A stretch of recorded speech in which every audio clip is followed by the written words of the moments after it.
Hey guys, how you doing today? Luna here with a new video for the channel and welcome to a new episode, week number 3 of the Great Album series. This is basically a series where I recommend you 4 albums that I love. Now this week has a theme. The theme is ladies, women, because in this channel guys we support women. We love women. And also, and most importantly, because respecting women, that's important. We need to respect women as a society, but it's not as important as an upcoming Taylor Swift release. This is Midnight's week, guys. We're waiting for Midnight to be released. It will be released this Friday, so make sure to stream the songs. I'll do it myself, and of course I'll make sure to have a review as soon as possible about that album. And to celebrate the fact that Midnight is being released, and for what we've seen, it may be a really good album, I decided to add my favorite Taylor album in this list because it's the only album that kind of matches with the series. It's the only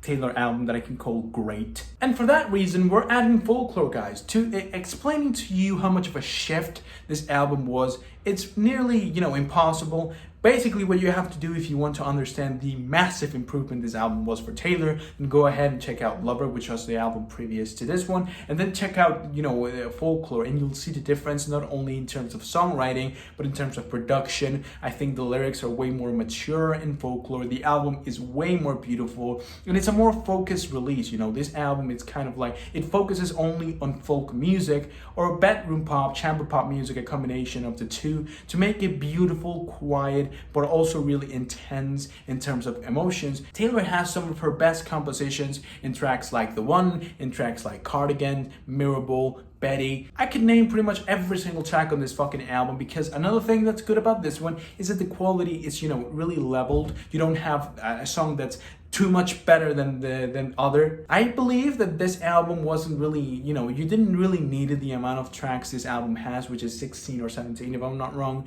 You could have bring it down, to 11 or even 10, and you had a better album. I believe this album can be a little bit too long, more long than it needs to be. But apart from that, it was a massive improvement. And the only reason why I'm so excited for, for this release of Midnight, it's because of this album and Nevermore as well. I think they're wonderful. I know that Lana Del Rey is collaborating in Midnight, so in terms of lyrics only, but let's see what that, what the result of that. In the meantime, I can listen to Folklore and be totally happy, with it, because this album is amazing. It's a wonderful album. It's one of my favorite from Taylor's. Actually, no, it's my favorite from Taylor, along with Evermore. So go ahead, give this one a listen, because Taylor kills it on this album. Not only in terms of lyrics, but also in the way that she keeps the listener entertained by changing the way the tracks are produced, or the production decisions. For example, in the track Mirrorball, they use synths more, and they use a different vocal processing for her voice, making her sound like she's harmonizing with herself, which is a beautiful result. Honestly, one of my favorite tracks from this album as well. I don't think this album is perfect. I think it has quite a few flaws, especially in terms of, keeping the listener entertained. But apart from that, this is a great release. So go ahead, give this one a try. Now, this next album is Sibylle Baier's Color Green. I know that many of you may not know this one. This is a really underrated album, but a masterpiece. This is a total masterpiece. Out of every single album that I'm featuring in this video, this is the best one. There's no doubt about it. This is a beautiful, haunting recording by Sibylle Baier. The thing is that this album has quite an interesting story. This was an album recorded in, early 70s, from 1970 to 1973 by German actress Sibylle Baier, but it wasn't released until 2006. So this album is pretty much one of the greatest folk compositions I've heard in my entire life. Every song here is so hauntingly beautiful. It's almost like a ghost singing to you. There's not that much detail I can say about this record because, to be honest, it's just Sibylle Baier and her guitar. Her vocals are breathy, beautiful. They're never out of tune. It is obvious that they were recorded in a really rudimentary way, especially the guitar. The guitar here can suffer from a lot of echo that kind of, you may be confused by what tune or what chord is being played, but that kind of adds only to the homemade nature of the whole album. The lyrics, the poetry, it's amazing, especially in the track I Lost Something in the Hills. You have songs that are, even though are beautiful, they have this dark aura behind them. Somehow you you get the feeling that even though these are really beautiful and happy love songs, well, most of them, you get this sort of sadness lingering in the background, catching up to you, peeking around the corner. And by the time you actually catch up to, the whole sound of the album, you can really tell how much of a sad, melancholic, and depressing listen it is. This thing is amazing. It's a wonderful album. It's one of my personal favorites. I do know that maybe it can be a little bit underwhelming if you listen to it and there's not that much to hear. It may happen to someone who has never heard a Nick Drake album, for example, and you tell them all these great things about the recordings, and then they listen to it and it's just a man playing the guitar and singing some tunes. But once you really get into the album, once you let the album sink its nails into your skin, that's when you're going to love this thing. And yeah, that's pretty much it. Post, released in 1995. This was, the second album released by Björk after her wonderful debut. And the reason why I added this album, except for, the other two that came after this one, which are arguably her best records. Not only her best records, but some of the best records of the 90s and 2000s.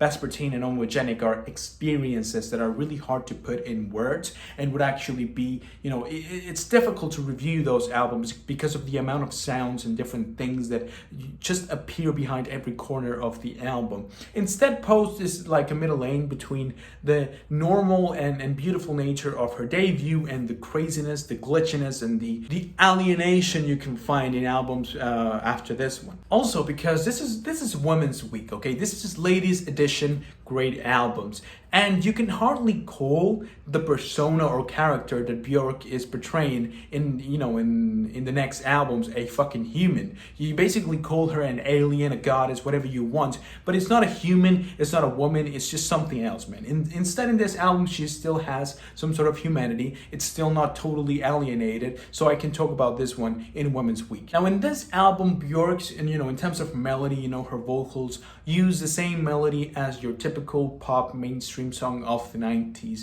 The twist and the interesting part of the album come, first of all, in the way that she performs, that goes in a really breathy voice, but still really hard, often going in a completely out of tune just to reach those high notes. It's almost like Yoko Ono, but done properly. And most importantly, in the instrumentals, which basically every single time get even weirder and weirder. There are these combinations between synths, digital drums, and drones in the background that kind of put the album out of the pop realm to make it art pop, glitch pop, and even electronic music. And this combination between Björk singing in a fairly commercially accepted tune mixed with this weird ass vocals makes such a beautiful and thought-provoking and mind-blowing experience. And that is good for the whole album, and it's not like it's weird in one track and it's the same kind of weird in the next track. She constantly changes the type of weirdness that she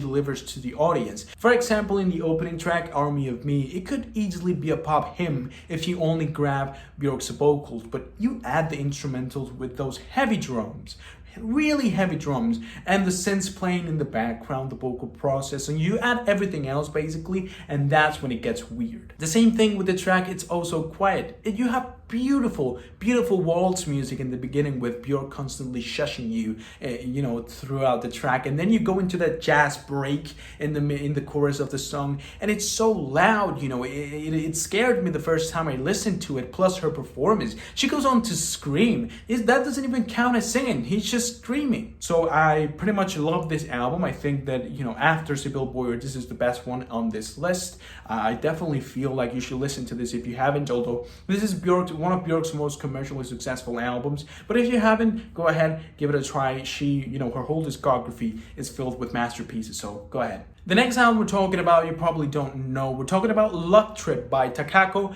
Mamiya. Sorry if I pronounced it wrong, I'm not Japanese, I don't know how to speak Japanese, but this is an album released in 1982. And the thing is that Japan was releasing some fire music, some bangers in this decade, with a genre called city pop. That's the title that they gave the genre, but basically this is just combinations between jazz, funk, and synth pop music, and the aura and the atmosphere that the album creates, that the genre creates. It's beautiful. This bass-driven songs, you know, with the horns, the piano, or the synths, creates such a mood that it's kind of perfect for you to just chill. If you want to enjoy this album at its best, then go ahead, buy yourself a pizza, some Pepsi, you know, some orange juice or water, whatever you fancy, some, you know, ice cream or something, sit around, look out the window and just eat, bro. Just eat while you're listening to this album, and you're gonna be like at the most peaceful moment of your entire existence. I don't even know how to begin to explain you the amazing mood this album gets you in, you know, the grooviness of the album, and how beautiful it is, because that's the thing.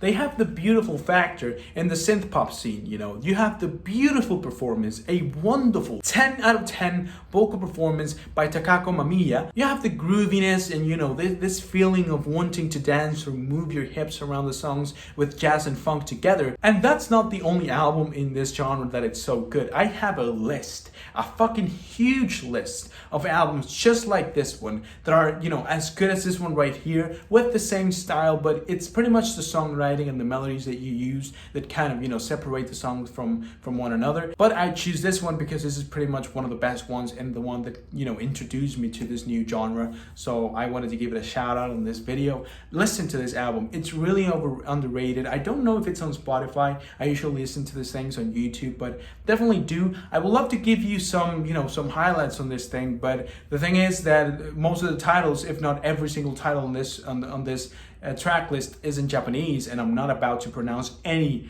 of those tracks. The only bad thing I can say about this album, though, it's pretty much that it has the same song twice in the album. The first one is Love Trip, which is the Japanese version of the song, and then you have the last track here, which is pretty much the same song but in English. And it's not a bad thing, it's just I think that, you know, they could have skipped that track totally. I didn't need it in English. Actually, I think that one of the reasons why I love this album so much is because half of the time I don't even know what the fuck she's saying, you know. So yeah, definitely do check this album out. It's an amazing album, so go ahead. That is it for today's video, guys. I really hope that you enjoyed it. If you did, go ahead and leave a like on the video and subscribe to the channel so you don't miss any other videos that I upload. Go ahead, leave some love for Taylor in the release of Midnight this Friday, and give a try to every single one of the albums I featured here. Honestly, if I say the album is great, it's at least worth a try. So give me the benefit of the doubt. Listen to the albums I recommend to you. With that being said, once again, I hope that you enjoyed, and I hope that I can see you guys soon with a new video. But until then,